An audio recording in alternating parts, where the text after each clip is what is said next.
Hello friends, DK classes में आपका स्वागत है। आज है 20 अगस्त 2020 और 20 अगस्त 2020 के करंट अफेयर्स के जितने भी मोस्ट इम्पोर्टेंट क्वेश्चंस हैं सारे इस वीडियो में डिस्कस करेंगे और क्वेश्चन से रिलेटेड जितने भी इम्पोर्टेंट फैक्ट होंगे सारे मैं उसको बताऊंगा।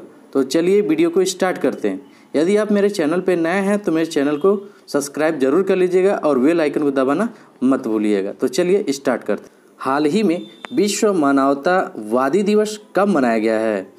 तो विश्व जो मानवतावादी दिवस है वो 19 अगस्त को मनाया गया है। तो इस क्वेश्चन का ऑप्शन नंबर बी सही है।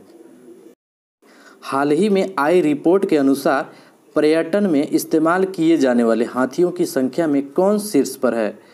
तो जो थाईलैंड है वो पर्यटन में इस्तेमाल करने वाले हाथियों की संख्या में सबसे शीर्ष पे है। तो थाईलैंड है। तो ये रहा मैप में थाईलैंड। थाईलैंड की जो कैपिटल है वो बैंकॉक है। तो थाईलैंड में ये है कि यहाँ पे सबसे ज़्यादा हाथियों का शोषण किया जाता है। दूसरे नंबर पे अपना देश भारत है। तो पहले नंबर पे थाईलैंड है, दूसरे नंबर पे भारत है। अच्छा, भारत में कौन से राज्य का जो राजकीय पशु है वो हाथी है? तो केरल है, कर्नाटक है और झारखंड है।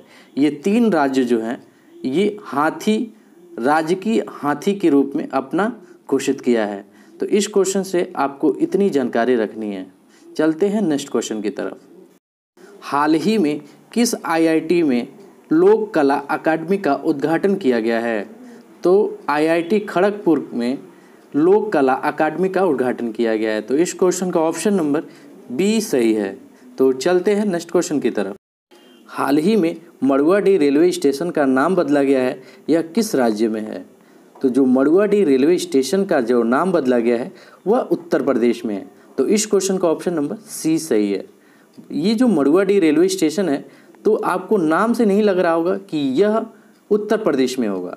ऐसा ये लग रहा है कर्नाटक, केरल इस टाइप में ये इधर के नाम होंगे, लेकिन ये उत्तर प्रदेश में था और अभी इनका नाम बदला गया है और इनका नाम बदल के बनारस रेलवे स्टेशन रखा गया है, क्योंकि ये बनारस के पास ही पड़ता है। तो इसलिए यहाँ पे जो मड़ुआडीह है वो उनका बनारस रेलवे स्टेशन के नाम पे रखा है। तो उत्तर प्रदेश में है मड़ुआडीह। ये रहा मैप में उत्तर प्रदेश। तो उत्तर प्रदेश की जो कैपिटल है वो लखनऊ है और लखनऊ किस नदी के किनारे स्थित है? वो गोमती नदी के किनारे स्थित है। किस नदी के किनारे? गोमती नदी के किनारे। यहाँ के जो सीएम हैं योगी आदित्यनाथ जी हैं और यहाँ के जो गवर्नर हैं वो आनंदीबेन पटेल हैं।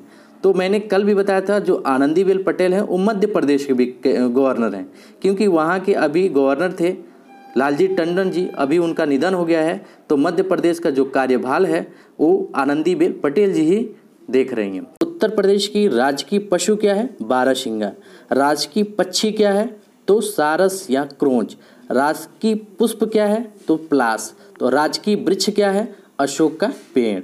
बात है करंट अफेयर्स की उत्तर प्रदेश की, तो यहाँ बाल श्रमिक विद्या योजना चालू किया गया है। वर्चुअल अदालतों के जरिए सुनवाई करने वाला पहला राज्य भी बना है और प्रवासी राहत मित्र ऐप और आयुष कवर ऐप ये दोनों उत्तर प्रदेश में ही चालू किया गया है। आरोग्य सेतु ऐप अनिवार्य किया गया है। नवीन रोजगार छतरी योजना शुरू हुआ है उत्तर प्रदेश में ही। तो उत्तर प्रदेश से आपको इतनी जानकारी रखनी है। तो चलते हैं नेक्स्ट क्वेश्चन की तरफ। हाल ही में रसेल क्रिस का निधन हुआ है, वे कौन थे? तो रसेल क्रिस एक वैज्ञानिक थे और यह कंप्यूटर वैज्ञानिक थे। तो इस क्वेश्चन का ऑप्शन नंबर बी सही है। हम लोग जो मोबाइल में या किसी भी डिवाइस में जो पिक्सल यूज करते हैं कैमरे वाली, हम लोग जो नाम लेते हैं वो यही आविष्कार किए थे रसेल क्रिस ने और अभी इनका निधन हुआ है। तो इस क्वेश्चन का ऑप्शन नंबर बी सही है। चलते हैं। हाल ही में एनएसई ने किस आईआईएम के साथ मिलकर निवेशक शिक्षा के लिए डिजिटल लर्निंग प्लेटफॉर्म शुरू करने की घोषणा किया है? तो एनएसई ने आईआईएम बेंगलोर के साथ मिलकर निवेश शिक्षा के लिए डिजिटल लर्निंग प्लेटफॉर्म शुरू करने की घोषणा किया है। तो इस क्वेश्चन का ऑप्शन नंबर ए सही है। तो चलते हैं नेक्स्ट क्वेश्चन की तरफ। हाल ही में किस बैंक ने अपने बचत खाता ग्राहकों के लिए एसएमएस शुल्क माफ़ किया है?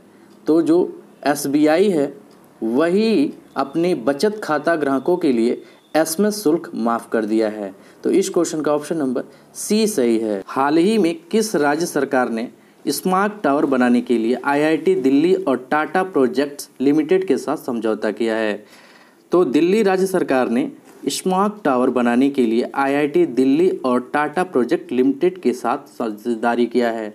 तो इस क्वेश्चन का ऑप्शन नंबर बी सही है। हाल ही में किस देश के राष्ट्रपति इब्राहिम बाउबकर ने सैन्य विद्रोह के बाद इस्तीफा दिया है? तो माली देश के राष्ट्रपति इब्राहिम बाउबकर ने सैन्य विद्रोह के बाद इस्तीफा दिया है। ये रहे माली के राष्ट्रपति इब्राहिम बाउबकर, यही हैं। ये मैप में भी देख लीजिए, ये दक्षिण अफ्रीका का एक देश है माली। तो इस क्वेश्चन से आपको इतनी जानकारी रखनी है। हाल ही में किस पेमेंट बैंक ने डिजिटल जान बचत खाता लॉन्च किया है? तो जो पेमेंट बैंक है, कौन सा? फिनो पेमेंट बैंक, यही जान बचत खाता लॉन्च किया है। तो इस क्वेश्चन का ऑप्शन नंबर बी सही है। हाल ही में किसने आईपीएल 2020 का शीर्षक प्रायोजन अधिकार जीती है? तो जो ड्रीम 11 है वो आईपीएल 2020 का शीर्षक प्रायोजन अधिकार जीता है। तो इस क्वेश्चन का ऑप्शन नंबर सी सही है। बात है, पहले आईपीएल जो था वो वीवो जीता था, लेकिन यह चाइनीज़ कंपनियों को अभी सरकार ने 101 एप्लीकेशनों को बंद कर दिया है। इस वजह से ड्रीम 11 को प्राथमिकता दिया गया है। तो इस क्वेश्चन का ऑप्शन नंबर सी सही है। हाल ही में किसने सुरक्षा के लिए ड्रोन आधारित निगरानी प्रणाली का शुभारंभ किया है? तो जो भारतीय रेलवे है, यही जो है सुरक्षा के लिए ड्रोन आधारित निगरानी प्रणाली का शुभारंभ किया है। तो इस क्वेश्चन का ऑप्शन नंबर बी सही है। चलते हैं नेक्स्ट क्वेश्चन की तरफ। हाल ही में किस कंपनी ने अपने प्लेटफॉर्म पर स्टॉक ट्रेडिंग सेवाओं की शुरुआत की है? तो पेटीएम कंपनी ने प्लेटफॉर्म पर स्टॉक ट्रेडिंग सेवाओं की शुरुआत की है। तो इस क्वेश्चन का ऑप्शन नंबर सी सही है।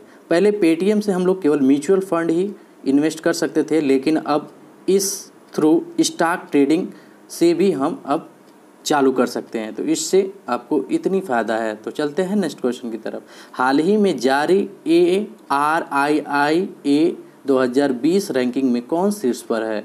तो जो आईआईटी मद्रास है वो ARIIA 2020 रैंकिंग में शीर्ष पर है। तो इस क्वेश्चन का ऑप्शन नंबर बी सही है। तो मद्रास पहले नंबर पे है, तो दूसरे नंबर पे कौन है? मुंबई, और तीसरे पे है दिल्ली। तो इस क्वेश्चन से आपको इतनी जानकारी रखनी है। चलते हैं नेक्स्ट क्वेश्चन की तरफ।